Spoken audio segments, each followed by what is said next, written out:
Good afternoon. The Reverend Dr. Martin Luther King Jr. said, "We are tied to a single garment of destiny, part of an inescapable network of mutuality." Firefighters are us. People who work in the fire department are trusted community members, part of the kinship structure of public service. They are go-to people in times of crisis. It is they who are leading heroic rescue efforts in Oso. They are part of our neighborhoods, woven into the fabric of a society that cares about each other. The memorial just beyond the fire trucks honors their courage and witness. At risk of death, they affirm and save life. When I worked in this neighborhood for 6 years, I was touched by this memorial time and time again. When I see it, I imagine the effort, the grief, the joy, the teamwork, the pride of firefighters in action. As a citizen and as a Seattle resident, I cannot take the sacrifice of you firefighters for granted. Nor can we take a homeless man, a homeless woman, a homeless child for granted. Just as each life that a firefighter rescues is precious, so too is each life of one who is on the streets without a place to lay their head, at risk too. People experiencing homelessness are us. Each person has a face, a name, a story, and an inherent human dignity as a child of God. Every human being has the right to rest. In fact, it is Article number 24 of the Universal Declaration of Human Rights. So when we see the objectification of any man, woman, or child, especially those experiencing homelessness, this violates basic dignity, and we too are violated. When we see violence perpetrated, we cannot shield our eyes. We must speak out and say, this is not just. This is not the nature of the spirit of our better angels, nor the best of what Seattle has to offer. Today, in our stand for compassion, we strengthen the ties that bind our city together. Ties that bind firefighter and person who is experiencing homelessness.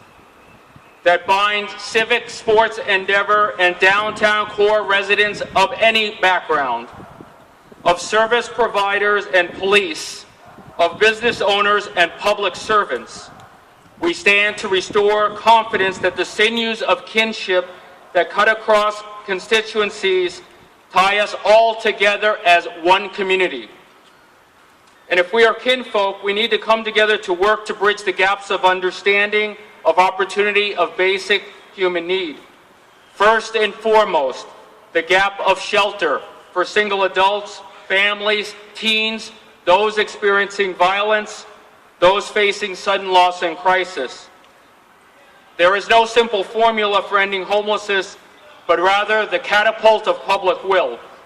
To say that if we create together safe shelter and homes for 1,000 people, then another 1,000, then another 1,000, we will have demonstrated once again our true nature, compassionate action, in which we can, each and every one of us, say that we have played a part.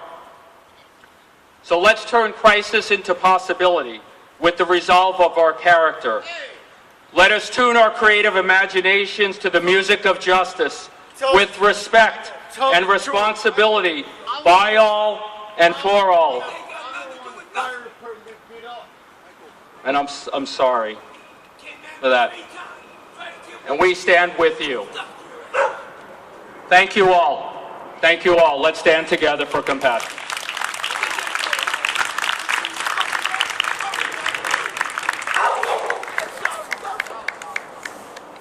So this is, as I said, this is not just an opportunity for us all to come together and feel good. This is a way for us to redouble our efforts, take action.